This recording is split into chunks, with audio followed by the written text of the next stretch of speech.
Hi everyone, bonjour, bienvenue. Welcome to the amazing panel Working with Care, Joy and Empathy as a Curatorial Practice. My name is Camille Larivée. I am the moderator for this amazing talk. I'm just gonna let people arrive. So first I want to say that this panel is made in partnership with Nigra Iuventa. And I want to say thanks to Diane for inviting me and inviting everyone here on the stage for this panel. And I'm super excited to be in conversation with these amazing artists, curators, and humans. I'm going to start by just reading your amazing bio. So here we go. I'm going to start with you, Asinnajaq. Asinnajaq is from Inuktitut, Nunavik, and lives in Asinnajaq in Montreal. Her work includes filmmaking, writing, and curating. She co-created Tilehanit, a 3-day festival celebrating Inuit art and artists. Asinnajaq wrote and directed 3000 in 2017, a short sci-fi documentary. She co-curated Asinnajaq in the Canadian Pavilion at the 58th Venice Biennale. She was also longlisted for the 2020 Subi Art Award. She co-curated the inaugural exhibition Inua at the Komayuk. Asinnajaq programmed the Flaherty New York City 2022 fall program, Let's All Be Liken. Thank you for being here. Really nice to see you. We're also with amazing Kosi here. Kosisochukwu Nbebe is a Nigerian-Canadian visual artist. Inspired by post-colonial theorists Frantz Fanon and Edouard Glissant, Nbebe practice is invested in unraveling the process of racialization and rethinking the politics of Black visibility. Moving across installation and land-based media, Nbebe creates works that shape-shift and transform to reveal a glimpse into new ways of seeing and understanding Blackness.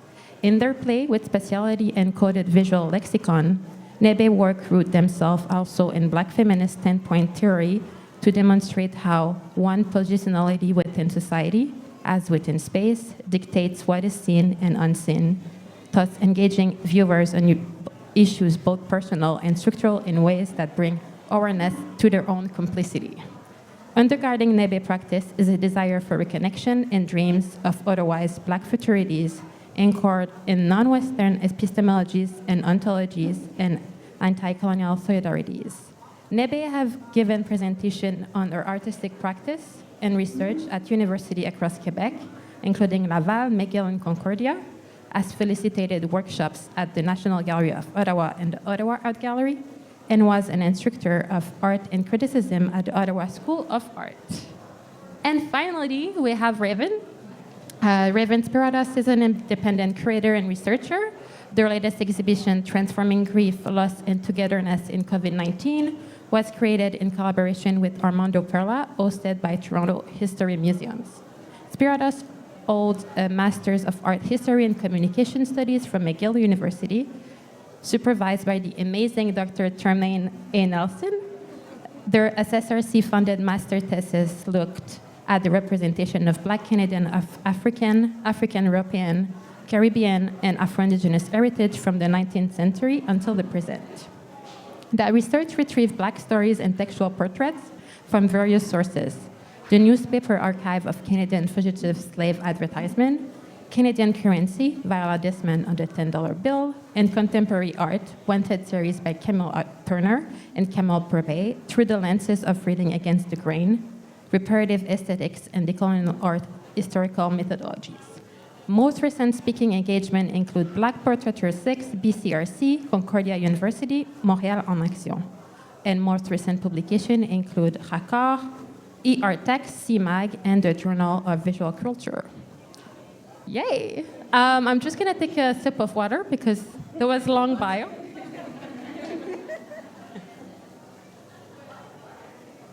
Okay. So when Diane invited me to moderate this panel and thinking about working with care, joy, and empathy, for me, as an artist, curator, and just as a person, I immediately thought about Black author Bell Hooks, of course, and her book, All About Love. which is a masterpiece, on care, empathy, a joy, and different kind of resistance. And I dove back into her book, and there's one quote that, I don't know, stuck with me in terms of like what I'm thinking about when I'm thinking about care, joy, and empathy, but also that really resonate with all of your amazing work. And she said, quote, "To truly love, we must learn to mix various ingredients: care, affection, recognition, respect, commitment, and trust, as well as honest and open communication." And for me, those values are really like at the heart of what I'm doing, but I also think about what you're doing in your work and in your, day-to-day practice. So my first question is pretty simple, but I think it's a good way of like starting the conversation.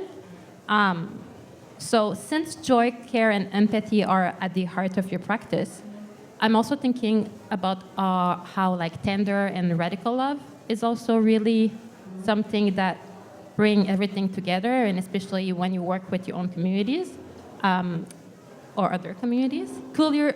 I would like, if you can, each of us kind of collaborate, kind of like elaborate of different type of love that also are included in your work and that kind of like bring all of this together.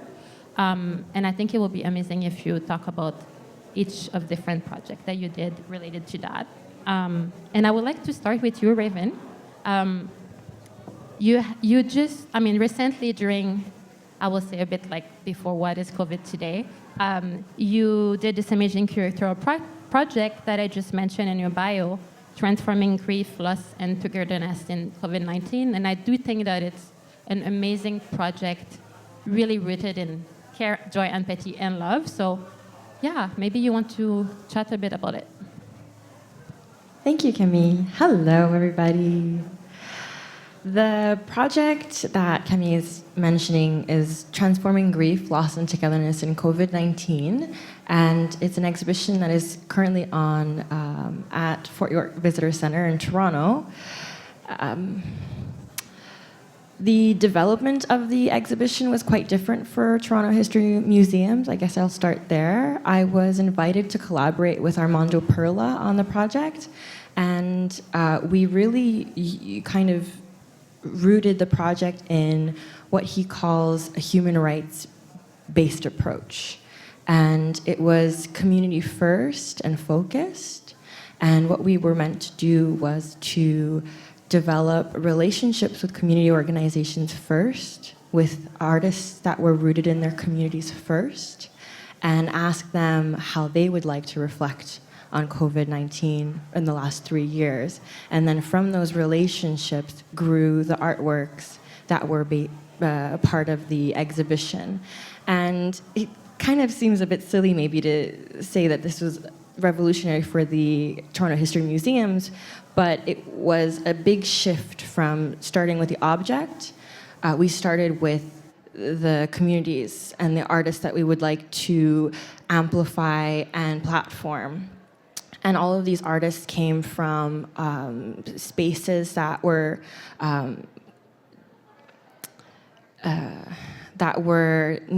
definitely needing to be brought to the light. And so we were working with communities that were from the disability communities. We were working with Black artists. We were working with Asian artists. We were working with Francophone artists. We were working with people living with HIV/AIDS. We were working with all kinds of artists that were disproportionately affected by the pandemic. And the way that we incorporated care into that work was to start the conversations with them with how can we support you? And so a lot of the time the artists were like, we need space, we need spaces to practice, we need spaces to create work, we need connections, so what they were doing was they were letting us know how we could support them versus what we needed from them. And so we really shifted the perspective and we shifted the conversations. And actually a lot of the artworks were created at the site that they were exhibited on. And I think that that was the first way for us to root the exhibition in care and in reciprocity. Awesome. Reciprocity, yeah, that's an important one too. Kosi, I would like to continue with you. So within your exhibition, they forgot that we were seeds, and also the ancestors are meeting because we have met. Within those two projects, you really built beautiful relationship with other Black and Indigenous women artists, and I don't know, it's just like beautiful, like love project to me. And just to quote one sentence from your curatorial text, you said, "Black and Indigenous women are more than just the seeds that history I tried to bury. They represent deep roots and harvest more plentiful than we could ever imagine." And for me, this like sentence really, it's just like beautiful. So yeah, I was wondering if you also want to chat about the idea of how you see love, like care, joy, and empathy within those projects. I know it's a lot, but... No, yeah, I'm super grateful to be here. Thank you, Deanne, for the invitation. It's great to be on the panel with such great co-panelists as well. I think that my practice and that project in particular, They Forgot That We Were Seeds, just starts from such a particular place where, in addition to being a visual artist, I work in government. And so the roots of that project is that I was going into Indigenous communities representing the federal government and engaging on questions related to food security. And each time I would be perceived as being part of the problem, right? Because I was representing the federal government, I was representing the settler colonial state. And so it made me realize that being an ally is not a thing of just calling yourself an ally, right? Unless you're actively taking a stance against settler colonial kind of like, I was very complicit in it. I was being paid by the government. It was very kind of revealing to realize that it's one thing to think that because you also experience forms of discrimination rooted in colonialism, that is enough of a relationship to kind of negate anything else that you might be actively involved in. And so I realized that I actually had to put in work in order to develop new kinds of relationships with Indigenous peoples. And so for me, the work that I do with regard to bringing together Black and Indigenous women, it's a work that stems from this sense of responsibility, but also from this sense of wanting to imagine an otherwise to what I had been presented with. And so it ended up being this really amazing project that brought together 8 Black and Indigenous women artists. And it was presented at the Carleton University Art Gallery, and I see Danny and Heather from the Carleton University Art Gallery in the back.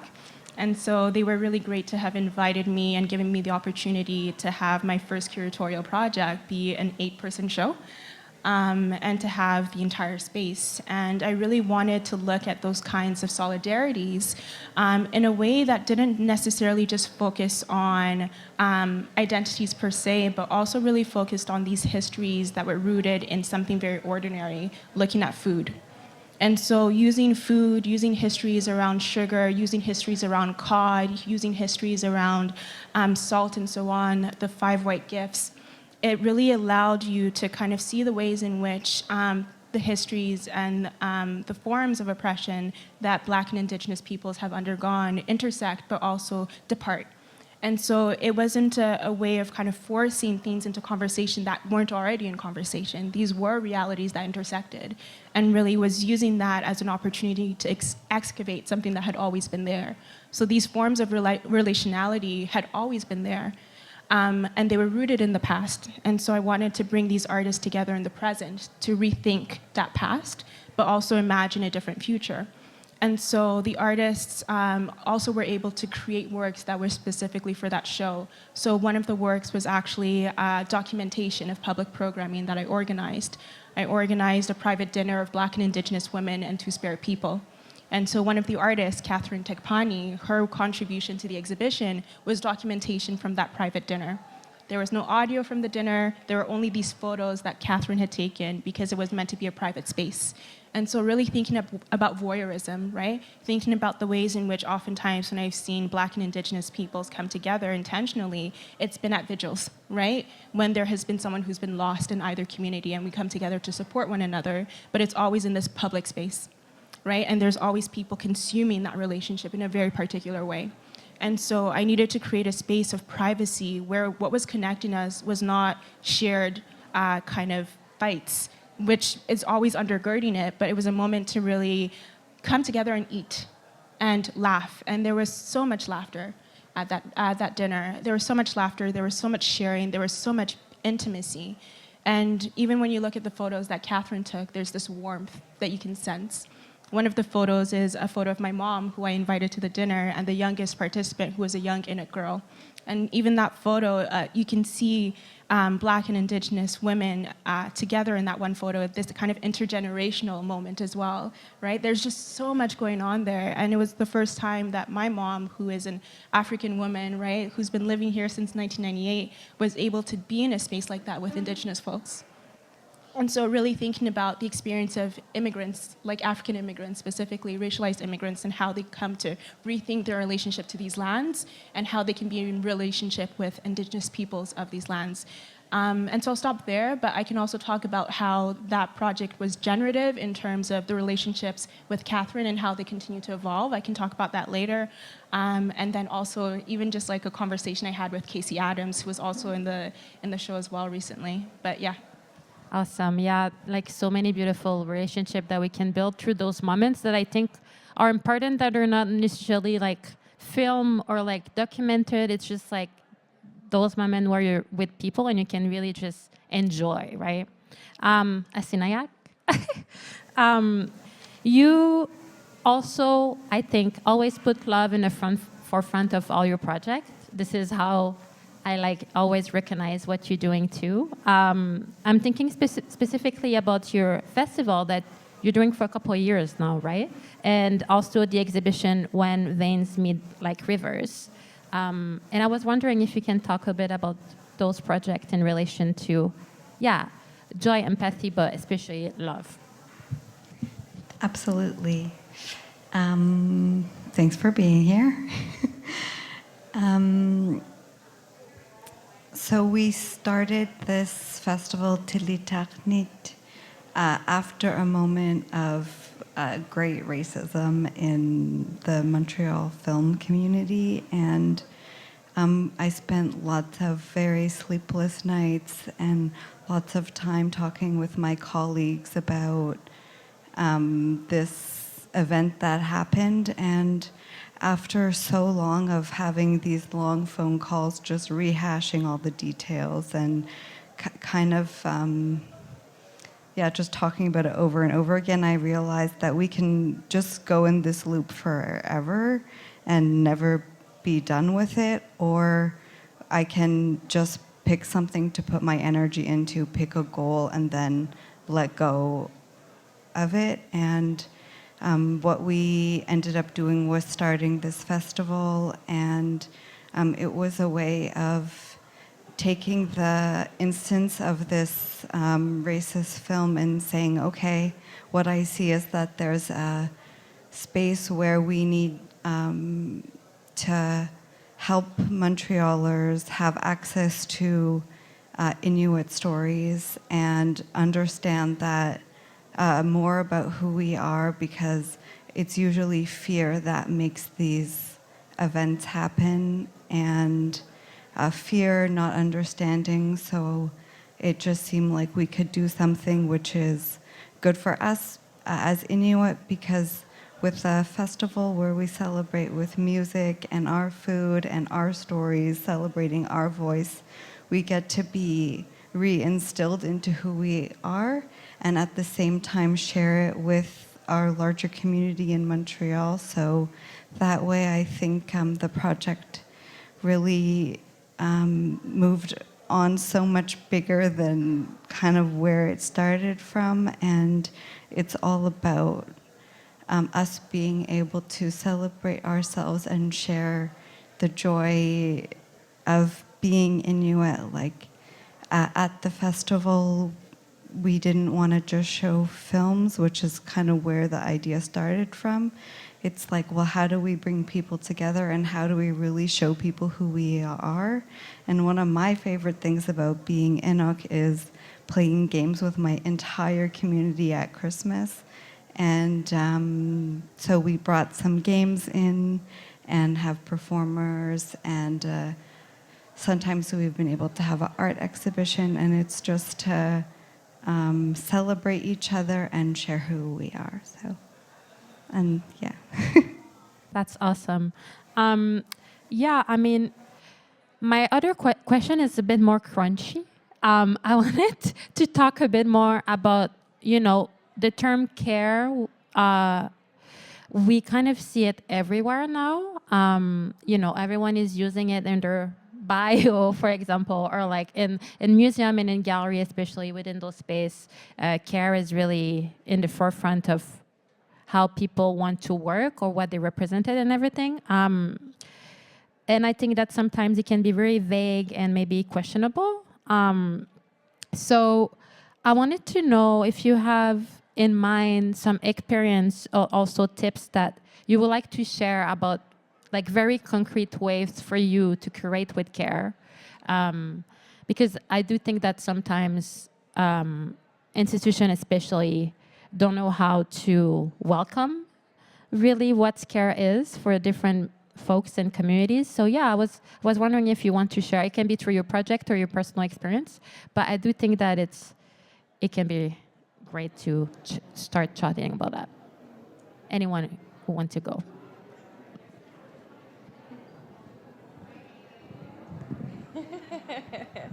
I'll start us off. Care in your practice. I think that we're building on the seeds that have been planted by others before us. I went to a conference called Reparative Frames a few years ago. It was hosted at the AGO in collaboration with OCAD University, and they were thinking about how to infuse care into academia. And so they were thinking specifically about reparations, and they were thinking about repair. But what really came forward to me was how the researchers and scholars were talking about instances of violence without invoking the visuals. So and they were many of them, many people were kind of coming up and saying, well, I want to talk about colonialism, and then, or I want to talk about violence done onto people who are Black or African.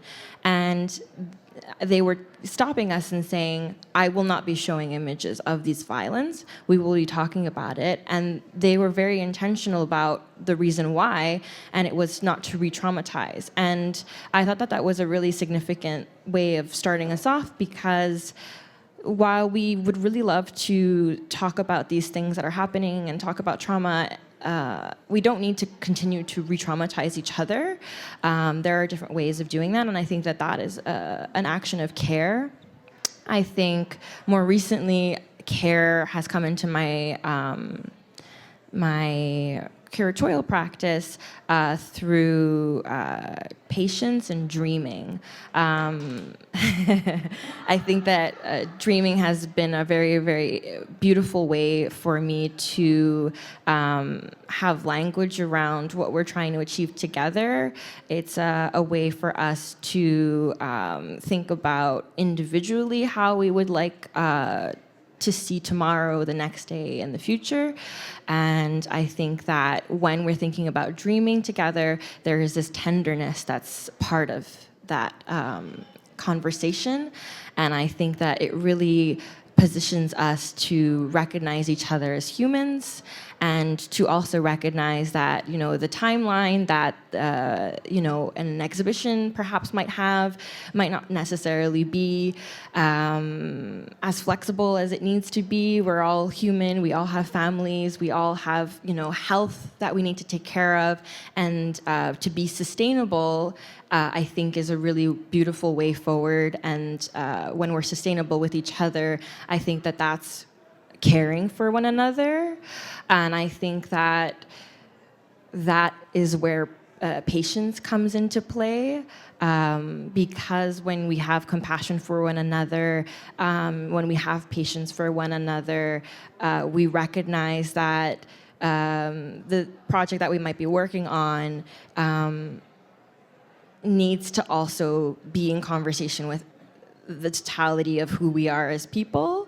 And I think sometimes when we're doing things like this, it might kind of get laser focused on that. And I think that when we're in institutions, it's really important to take care of each other by having that space to create, and then also be like, hey, this has happened, and stopping and saying, what, health first, and then building on that. Asinnajaq or Kosi? I think I would just expand on these beautiful words by saying that I think all of these elements, care, joy, empathy, they're best to be woven through as much of the practice as possible. So the curatorial practice, starting from ideas, and you're working with your group of, I don't know, wherever you're working, there's so many people. There's the people that are sending the contracts and whatever it is. I think you have to think about the viewers who will eventually be in proximity with the work, and the artists. It's like at every level possible, these elements should be present, and it looks like having space for someone to pull out of a project if they have to, giving more time if you're able to. It means, like, for me, it means trying my best to send emails and answering emails and getting to meetings on time and being gracious when people are kind about you being whatever's happening in your life. I think all of those things are important, and just putting, like, for me in all of my projects, I put the human experience first, and the interrelationships, that's always first, and then the result is over there. Like, we're gonna get there the best that we can, and if I can make it with good relationships intact, and that's the priority for all of the projects. I wonder if you're still going to ask the question about world building. Yes. So, but you can go actually. No, because I think my answer also responds to that one. So I don't know if you want to pose that first, and then I can kind of respond to both about at the dreams. Oh yeah. Yeah. Well, I think that was my other question, but Raven started to talk about dreaming and things, because I'm a big dreamer, and for me, I don't know, I feel that dreaming and building through your dream, it's also really important. It's a big joy. And I do feel that dreaming is a way to, like, it can just be a powerful tool and a way to collaborate with your kids, your friends, your family. So I wanted to go there, but dream building is also a thing. So I was wondering, Kosi, actually, if you want to go back to your project with Catherine Takpani, because I do think that you built something together that it's really around this, like, another time lapse, and friendship and collaboration and dreaming together too. Yeah. And that's why I wanted to kind of make that connection, because for me, that experience and, like, the way I continue to work with Catherine really speaks to the way in which care comes as a result of building something together. And I think especially when you bring together communities such as Black and Indigenous communities, you really are trying to refute the ways in which we're typically brought together in conversation, and trying to create something that is rooted in anti-colonial solidarities, right? And so in doing that work, you're actively refusing something, and I'm constantly trying to move towards something else at the same time, in the same breath. And so with Catherine, like we started working together on that show. They Forgot That We Were Seeds in 2018, did a lot of studio visits. I watched her son grow, you know what I mean? Like the first time I met him, he was, I think, 8 months old. Now he's what, like 4 or something, and 3 maybe. And so over the course of like our relationship working together, it's always been one of sharing a lot of space. And so the first meeting was one where she shared frozen caribou with me and wild blueberries from Nunavut. That her mother had picked. And so from the beginning, it was very much rooted in something very much about friendship. And beyond that, it's become something rooted in sisterhood. And so over the course of working on the exhibition, of course, was like the ultimate outcome, but what was always more important was the relationship, because we worked together to organize the dinner. She was at the dinner. We documented the dinner. We worked together to choose the photos. Like everything was collaborative, step by step by step. And subsequently, we had speaking opportunities together that, like, if I had an opportunity to speak, I would invite her. And so we just built a relationship that, like, really showed you that the show was never really the main thing, right? Like the reason I even curated that show was not because I wanted an exhibition with my, like that wasn't the point. The point was to rethink what was possible. And so that has always been how I approach curating, rethinking what's possible and working with people to do something that I can't do by myself. And so stemming from that, I did my master's at the London School of Economics, and I did my research on Black Indigenous solidarities, and part of that research was putting together a focus group. So I invited people that had been at that dinner of Black and Indigenous women and Two-Spirit people. So again, it was a continuation of something that had started with this kind of question, and then has continued onto my dissertation writing process in 2020, 2021, or 2021, 2022. And so from that kind of focus group, one of the things that kept on coming up as part of that discussion between Black and Indigenous women and Two-Spirit people was the importance of language, right? Language is that thing that connects us to our ancestral ways of knowing and being. And so it was such a lovely conversation with, you know, folks talking about how in Anishinaabe, like the main distinguishing factor in language isn't gender, but more so whether or not an object is animate versus inanimate. In my native tongue, there are no gendered pronouns, right? So in each case, language holds a different way of understanding society or understanding the world, right? And so that kind of discussion led me to create a work that I then again brought Catherine into. And it's a video work of Catherine and I attempting to speak to one another in our mother tongues, but we can't, right? Because of the impacts of colonialism. So she's trying to speak to me in Inuktitut, and I'm trying to speak to her in Igbo. And in each case, we need to have parental figures in the space in order to coach us in the translations. And so you see this kind of violence of colonialism, but you also see this possibility of healing and this possibility of a different world where we both know how to speak our mother tongues, but not only that, but we also know how to understand the others, right? So I could speak Igbo, but also understand Inuktitut. That's the world I'm dreaming of. And so that work would never have been possible without Catherine, right? And so constantly this act of world building is one that requires other people. That's beautiful. Yeah, I want to keep talking about dreaming because that's my big thing. Is there any kind of project, I don't know, like ideas, anything that you would really like to, that you dream a lot about, that maybe come back to you often, or something that you would like to build in terms of, you know, related to art in general? It can be anything, but I would like to know. That's one of my always favorite question to ask people, like, what do you dream about in terms of your own practice, collaboration with each other, or are you working on a project right now that you're like, this is my dream project, I love it? Yeah, it's a good one. Maybe Raven, we can start with you since we're doing a turn. What do I dream of? I think more of this, really. I think that something that's really important to me and that holds a lot of space in my heart is cross-community solidarity. And so when I think of dreaming, I think of the work that we did at Transforming Grief at that exhibition.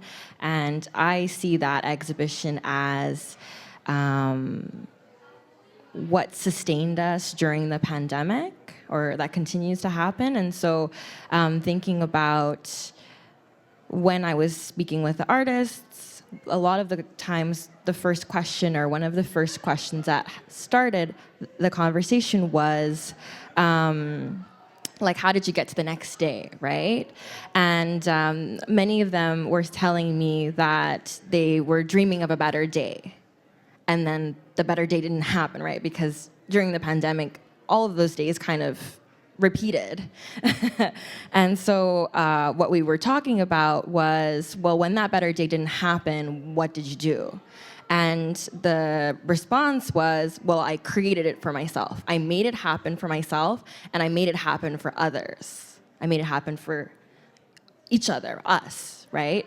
And so I thought that that was really beautiful, where there was something that transformed us, the pandemic, and these artists were talking about the unexpected positives that happened throughout that pandemic. And it really was rooted in dreams, really rooted in, well, what does a better day look like? Well, does it look like accessibility? Does it look like diversity? Does it look like cross-community solidarity, love, care? And so I see that exhibition as our better day dreams, those bubbles, merging and creating a bigger, better day dream that we're all dreaming together. And that better day is that we're dreaming that better day together, and we're seeing that happen, step by step as we come together, really. And when I think about care, one of the things that I think about is accessibility. And so in that exhibition, we made it multilingual, Anishinaabe, Moen, English, French.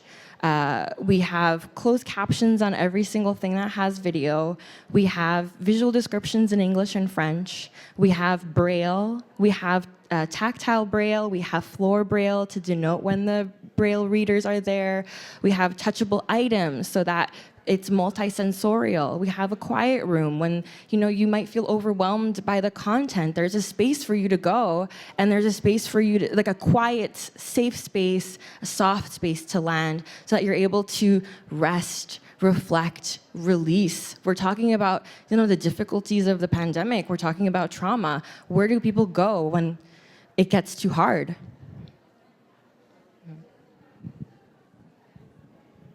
Any of you? There's a lot of projects that I imagine and dream of, but I think in this specific way, like a really big dream come true would be making work with my nibblings. Like, I go out berry picking and bring my camera and take pictures. Like, that's what I do. We go for picnics, and we go in the canoe and go from place to place and watch the birds and fish and do all of that stuff. And I always bring my camera and take lots of pictures. And as they get older, they start taking the camera from me. And now I don't even get to take my pictures, really. It's just like, I bring it, they use it, my iPad, my camera, not mine. And I have to bring it because they're going to ask me about it immediately as soon as I get off the airplane. But I think a dream would be that, being able to, I love being able to share my tools with them so that they can draw and take pictures. And in the future, if we could make a project together, it would be the absolute best. I love it. I love it. What about you, Kosi? I think my dream is one that's kind of hinted at in that video work. because the video work is basically an attempt to sidestep English as that thing that connects Catherine and I, so wanting to connect via our mother tongues, right? And so my dream is a dream where we can not orient all of our conversations around colonialism and our wounds, but instead kind of like find that common ground that is beyond that, and also, you know, connects us to the past, but also directs us towards a new future. And so that's where my work is constantly going. It's a dream that I don't always have language for, and I think that is where I turn to others and I bring them in, and we dream together, and there's a lot of care and a lot of like love that has to undergird that kind of process. But that's definitely where I'm constantly trying to grasp at, yeah. I have a term that I like to call this, so if it's helpful for you, I call it like interfacing through whiteness. So it's always amazing when we get to, not go through that and find other ways. Yeah. Amazing. I was wondering, what do you do to take care of yourself as like, you know, curator artist, like wearing those many hats? Like, what do you do like in your day-to-day life, or like just when you do a project to not feel too overwhelmed, overwork? You know, it's the number one question that I feel that everyone is like, help, I need some help. You know, when you meet with your friend and you're like, I don't know what to do anymore. I'm juggling with a lot of things. Do you have any kind of like, tips for care for yourself or for your kids, for your friends? Yoga, breathing, taking care of yourself. I think that there is something to be said about reserving time and space for yourself. I think that there was something really beautiful that you mentioned, Asinnajaq, today, where it was like taking time for yourself and listening to yourself, letting those things kind of come up to the surface and having a moment with yourself. I think that there's something really beautiful there about the way that you show up for yourself. But yeah, definitely taking care of your body and mind, and that mind-body connection, I think, is something that I definitely do for myself. Deep belly breaths. Laughed when you asked that question because I was just talking to Mallory about how I'm like overwhelmed. So I don't know that like I can even provide a good answer. I think what's been interesting for me is learning to surrender a lot. Spirituality has helped me a lot. Also learning to accept when you just need to fall apart, and knowing that people will catch you. And so there are days where it's too much, and I know who to call, and they will be there, and they will listen to me rant, and they will listen to me say the same things over and over again, and they will be my brain when my brain no longer functions. And each time I'm reminded that I am held and I am cared for, and even if things were to all, you know, fall apart, I will still be okay. And that's been really amazing. Yeah. What about you, Asinnajaq? Listen, I could talk about this for so long. Me and my best friend, this is like our main task. We create systems through which to help ourselves. So like if whatever is going on in your life, sometimes there's days where it's like hard to do anything. Sometimes you feel tired. Sometimes you can't do any of the things you plan to do. And so I come up with systems to help you through these kinds of things. There's like, I have a list of things that like I should do this every day. And it's okay if you don't do it every day, but it's like you should go outside, make sure you drink water and eat. And if you feel sad, call a friend. There's like a whole list for just like if you feel sad. And then it's like, if I feel sad and I don't know what to do, I have a prepared list that's like, have a bath, like whatever. So I think it's like I help myself by taking time and thinking through like different scenarios. And if I can be a friend to myself, the friend is this list, and then I look at it and I'm like, okay, I feel terrible and I didn't call a friend. So now I'm gonna pull that card and call a friend, and then see how I feel after that. And my body also just like unplugs itself after a certain time, so I can't really overdo it too much because my body is just like, no, it hit the red button and nothing else is happening. Yeah, you just feel it. You can. That's it. Yeah. Before we go to Q&A, I was wondering if you have questions for each other. I know it's a funny thing, but I know you all just met today in person. We had a little pre-conversation, but I don't know. I was just wondering if there's like any questions or kind of thoughts you had within your own practice. If there's anything, that's fine. But I like to ask this to just like kind of close the circle. Yeah. Like a deer in the headlights, so I don't know if I have any questions.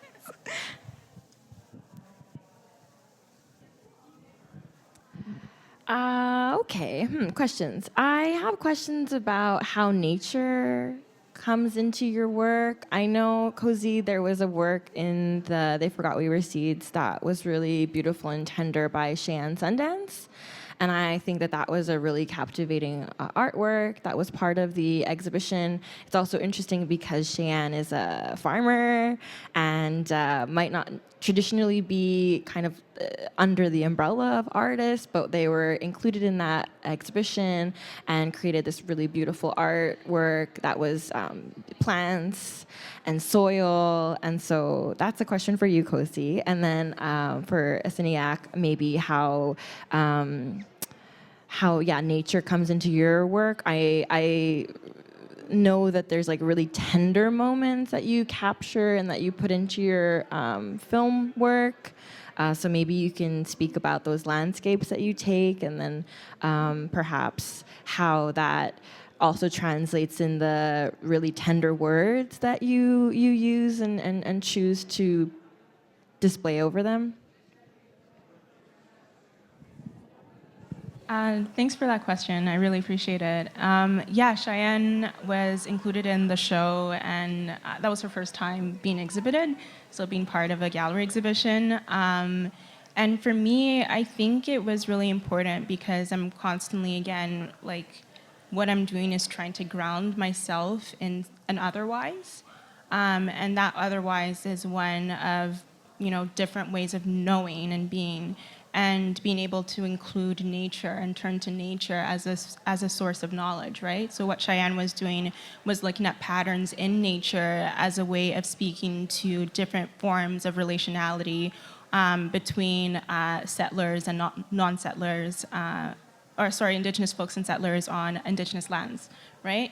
And so really being able to look at nature as that thing that gives you a sense of new possibilities, and being able to have it speak to the ways in which there are ways we can come together that will nurture all involved. And so that kind of line that you had about the kind of harvest being one that we can't imagine, right? It really is this kind of rethinking, like, how can we look at other sources of kind of inspiration that can teach us how we can reconceptualize and rethink everything. So in another project, I also looked at language and nature. Right? Again, I went back to nature, went to the idea of the rhizome, to the idea of mangrove forests. So these landscapes in nature as a way of rethinking how we think about language. So constantly finding in nature that otherwise and that kind of redirection that I'm needing. So that's something that's actually constantly coming back in my practice. Yeah. Never really thought about it, so I appreciate that. Well, I love my homeland so much, and I love the flora and fauna that inhabit it, and I think it's really sad that there's so much focus on like the cold and the snow, which is also amazing and I love. There is no quiet like a quiet when there's a blizzard going on, and it's like that there's just so many different amazing things about the cold and the snow, but it's really sad that that's the focus to me, and our plants and teeny cute little plants, they're so amazing, and I just like always want to celebrate them, and I think that it's really important to spend a lot of time populating our landscape so that it's understood that it's hugely populated by small life form, beautiful life form, and that there's a lot happening and that it's rich and abundant and incredible. Tiny, teeny plants. Yeah, that's nice. Whoops. So thank you so much for all those beautiful answers and conversation. I think we have some time for a short Q&A. So I'm just going to open the floor to the public. There's a mic that will go around. So if anyone have a question, that's the time. Oh, Riyab right there. Hi, thank you so much for such amazing, not even story, just actually action and active like change that all of you are bringing to your community and your collective surrounding. I have a question for all of you. I want to know, how does care feel like to you? Because we mentioned the idea of care instead of the overuse of that word, but I just want to know actually, just how does it feel to each of you? I think it means like someone saying your name and like seeing you. This past week, some of the people that I love have been like saying things about me, and just seeing that they've seen and understood and made connection and understand something about my shape and reflecting it back to me so I see myself differently. Like, that's one of the way that cares feels for me.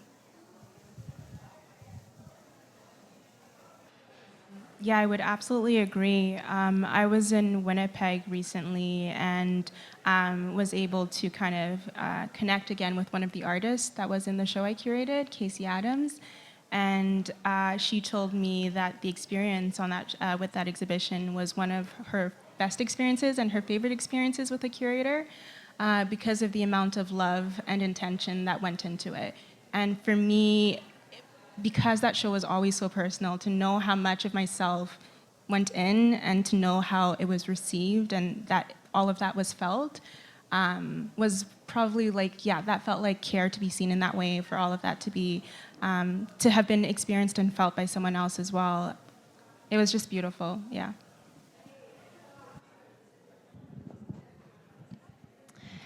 Care to me feels like fruit plates. It feels like flowers. It feels like showing up for each other. It feels like love and being loved in that really special way that each of us, you know, kind of resonates with. And it feels like patience. And I also think it's spending time, like we talked earlier about spending time on yourself and connecting with yourself. And I think it's also, for me, like, of course, there's love languages. So one of the love languages that I love is the like time and spending time doing something for someone and just thinking about them. And I think kind of in a way that's actually when you spend so much time curating or making artwork, it's like that's that. Yeah.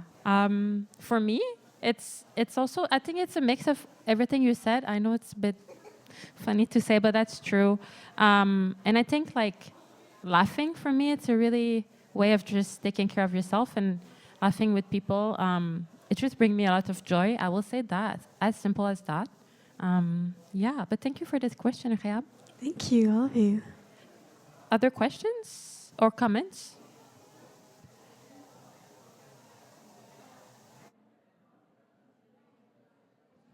No?